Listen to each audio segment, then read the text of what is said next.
Grabatzen ari garen unean arratsaldeko 5:04 diren honetan, gaur hasiko den Lauterdiko txapelketa nagusiaren atarikoa eta pronostikoa egingo ditugu. Normalean, aurre kanporaketak jokatu ostean egin ohi da aurkezpena, aurtengoan baina aurre kanporaketak jokatu aurretik ere enpresek aurkezpena egin dute eta beraz badakigu ze pilotarik parte hartuko duten Lauterdiko txapelketa honetan eta zein multzotan data guztiak ere badakizkigu. Gaur urriak 5 hasiko da eta azaroak 24 arte luzatuko da eta beraz egun horretan finala izango da, kasu honetan Bilboko Bizkaia pilotalekuan. Beraz, beti egin ohi dugun moduan, pilotariz pilotari joango gara, bakoitzaren ezaugarriak eta gakoak non egon daitezkeen esateko, has gaitezen. Lehenik eta behin Iraitz Zubizarreta daukagu.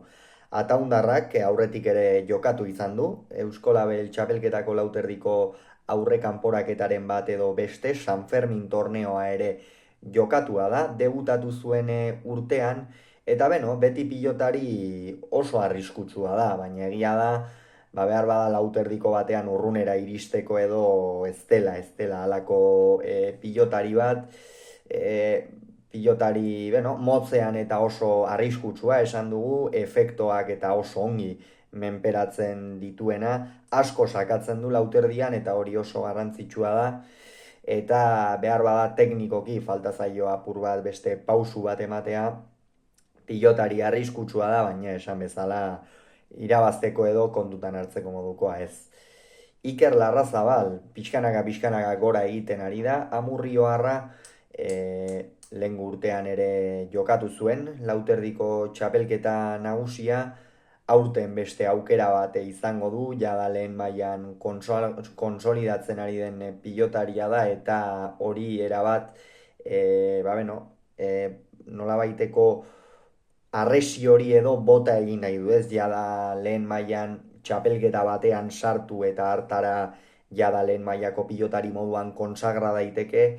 eta Lauterdiko txapelketa hau benetan ispilu polita izan daiteke beretzat, azpitikan sekulako abiadura ematen dio pilotari, boleaz inork baino gehiago ematen dio, eta irabazteko ez, urrunera iatzeko behar bada ere ez, baina gauza politak egiteko pilotaria izan daiteke Iker Larrazabal. Dario Gomez, beste pilotari bat, urterik urte geroz eta maila altuagoan dagoena, behar bada Lauterdia ez da bere punturik indartsuena, ia da azpitikan kolpe bizia daukala, baina kolpe luzeko pilotaria da Dario, teknikoki eta nahiko mugatua, baina Lauterdian beti oso kontutan hartzekoa da, naiz eta ez den punta-puntakoa, eta ea zer egiten duen aurtengo txapelketa honetan. Iker Salaberria egungo txapelduna da, lehen urtean Julen Egiguren irabazizion finala, eta horrek bide eman dio aurtengoan B-multzo horretan sartzeko. Lehengo urtean, final 8etan, aritu zen Salaberria, eta gainera Urrutiko etxeari irabazi egin zion, eta horrek bide eman zion multzo fasea jokatzeko, baina zori gaiztoko lesio bat izan zuen Ezkurdiaren aurka lehen partidan Lekunberrin, eta horren ondorio zetzuen beste bi partidak jokatzeko aukerarik izan, pena izan zen, beretzat lehen esperientzia baitzen lehen mailako txapelketa batean, baina oso pilotari arriskutsua da, sake ona duena, teknikoki ere bizia, defentsa handia duena, eta behar bada ez dauka beste pilotari batzuek gainako fisikoa, baina beti hor arriba bezala partidak borrokatzen dituen horietakoa. Mikel Urrutiko etxea, jada 34 urte uste dut badituela Urrutiko etxeak, oso pilotari veteranoa da, kuadroko veteranoena, eta beretzako jada presioa jokatzen du Lauterdiko txapelketa hau, iruditzen zaila da bereak emana dituela, eta horregatik beti oso kontutan hartzeko pilotaria da. Lehen urtean arazoren bat izan zuen, Salaberriaren aurkako norgehiagoka horretan, eta ondorioz ez zuen bere maila emateko aukerarik izan. Sakeak oso ongi egiten ditu, sake eramale handia da, horrez gain teknikoki eta pilotari bizia da, baina behar bada orain lauzpabo 6 urte zuen bizitasun hori galdu du noski, eta hori itzultzea ba ez da erraza izango urrutiko etxearentzat, hala ere beti kontutan hartzeko pilotaria da. Joseba Ezkurdia lehengo urtean, duela 2 urte txapeldun izan ostean, lehengo urtean ez zuen multzo fasea pasatzerik izan, horren ondorioz atarian geratu zen, kasu honetan jakaren aurka porrot mingarria jasan zuen, egun horretan ez zuen bat ere ongi jokatu, baina lauterdian beti pilotari oso arriskutsua, azpitikan sekulako sakea dauka, azpitikan pilota erki mugitzen du, defentsa handikoa, bolea ikeragarria duena, eta lauterdiko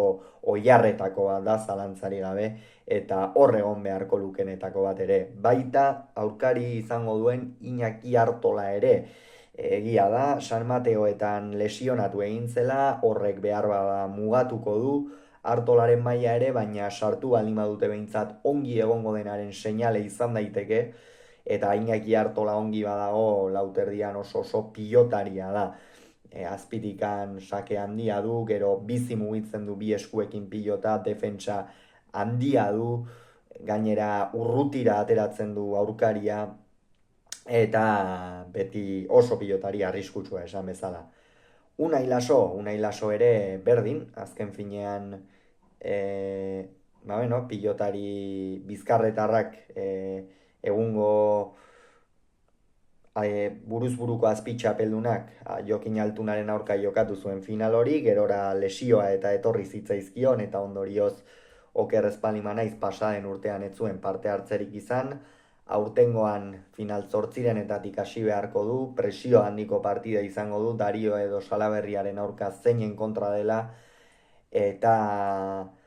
uda honetan nahiko gora beratxu ibili da, partida handiak jokatu ditu, baina beti hor dagoen pilotaria da,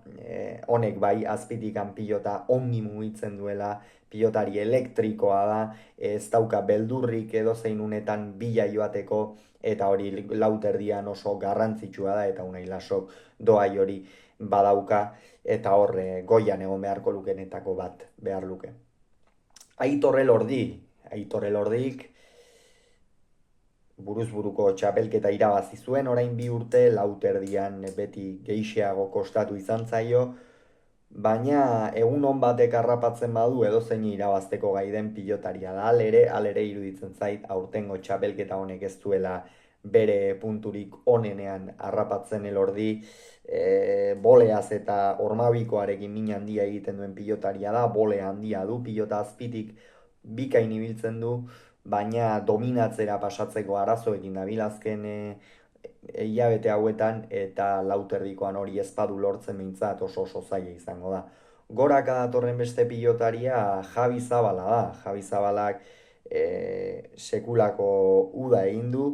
egia da Mastersean nahiko irregular ibili direla, Imaz eta biak, baina San Mateoetan finalera sailkatu zen, eta beti hor dagoen pilotaria da Javi Zabala, azken uda honetan behintzat. Hor Javi Zabalaren gakoa izan daiteke pilotari luzea dela eta behar bada lauterdirako nahiko mugatua. Azpitikan sakatzen badu eta ongi sakatzen badu tanto erdia egina izan dezake, baina apur bat piloteoan hasita eta defentsan ikeragarri kostatzen zaio, eta behar bada hortxe eduki dezake hankazuloa Zabalak. Erik Jaka lehengo urtean tantu bakar batera geratu zen, finaletik tantu bakar batera Jokin Altunaren aurka irabazten joan ostean, hau lauterdiko pilotaria da, azpitikan esan dugu, denek sakatzen dute askoz azpitika, baina Jakak bereziki ere oso sake paraleloak egiten ditu gainera, oso zabaletik hartzen du pilota, eta horrek gero txokoan bizi sartzeko beta ematen dio Lizartzarrari, horrez gain harrapatu ala bukatzeko gaitasun ikeragarria duen pilotaria da, eta oso arriskutsua edozeinek hartzen duela ere. Jokin Altuna favorito nagusia izango da aurten, zalantzari gabe beste urtebetez, jada aurten finalera sailkatu ezkero 9. finala luke jarraian, eta hori ez da batere meritu makala. Amezketarrak jokoko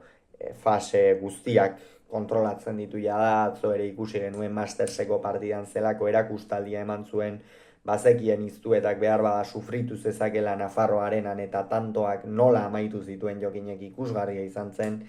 eta hortxe, beste aukera bat izango du aurten lauterdian, lehen urtean egungo txapelduna da, eta aurten berriro ere hor lauterdian irabazi, eta Aimar Olaizolaren 7 txapel horietara pixkanaka gerturatzen hasi nahiko lukela iruditzen zait, hori, Jokin Altuna, eta zer gutxi dago esateko. Peio Etxeberria, jada binakako egungo txapelduna, oso konsagratua jada lehen mailan, honek ere, teknikoki oso pilotari ona da, pilotari bizia, boleaz ere bihurritzen badu pilota asko gaiztotzen duena, defentsan ere azken urteetan esango nuke asko betu duela Peiok, batez ere hankaz eta askoz ere biziago dabil, eta horrek noski abantaia ematen dio, eta ea zer gertatzen den, baina hortxe, Peio Etxeberria, beste oso kontutan hartzeko pilotari bat. Baita Jon Ander Peña ere, lauterdian San Ferminetan finala jokatu zuen Altunaren aurka, une askotan aurretik azkenerako amezketarrak irabazi egin zion, eta benetan Jon Ander Peña bai da lauterdiko pilotaria. Tantoa oso azkar amaitzen du horrez gain pilota, batez ere azpitikan eta horregatikan lauterdiak mesede egiten dio, bizi mugitzen du, izan ere ez da pilotari luzea, naiz eta azken hilabete hauetan kolpea pixkanaka luzatu duen, baina berez ez da pilotari luzea, eta horrek noski abantaia ematen dio Peñari, eta beti horregon beharko lukeen pilotaria, zalantzari gabe. Eta oraingoa zen pronostikoa egitera, Zubizarreta eta Larrazabal horiek gaur jokatuko dute, gaur analisia izango duzu gainera, partida honenak kirolunean, baita Dariok eta Salaberriak ere, eta Zubizarreta eta Larrazabalen artean iruditzen zaitik Larrazabalek irabaziko duela, Dario eta Salaberriaren arteko norgehiagoka horretan Salaberria ikusten dut favorito, honen bestez Urrutiko Etxeak eta Larrazabale jokatuko lukete, hor Larrazabal ikusten dut favorito, baita ere Ezkurdia eta Artolaren artean zaila da, baina une honetan behintzat Joseba Ezkurdia hartuko nuke favorito, Laso eta Salaberriaren artean Unai Laso, Elordi eta Zabalaren artean Elordi, eta beraz Jakak Larrazabalen aurka jokatuko luke, Agoizen, eta Altunak Ezkurdiaren aurka astelenan Eibarren. Beraz, Jaka, Altuna, Ezkurdia eta Larrazabalen artean iruditzen zait Altuna eta Ezkurdiak sailkatu beharko luketela finalerdietara, eta Etxeberria, Peña, Laso eta Elordiren artean iruditzen zait Peio Etxeberriak eta Unai Lasok egingo dutela aurrera. Honen bestez, finalerdietan Altuna 3. batetik eta iruditzen zaidanez Peio Etxeberriak egingo duela 2. Altuna eta Peio ikusiko genituzke finalerdietan, iruditzen zait hau Altunak irabaziko duela, beste aldetik berriz kasu honetan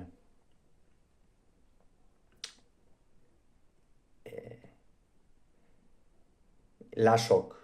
eta Ezkurdiak jokatuko lukete, eta hemen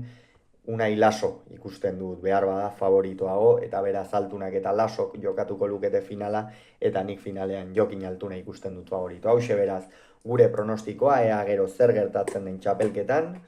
hauxe gaurkoz esan beharreko, aurrengon gehiago izango zuen, bitartean izan agur.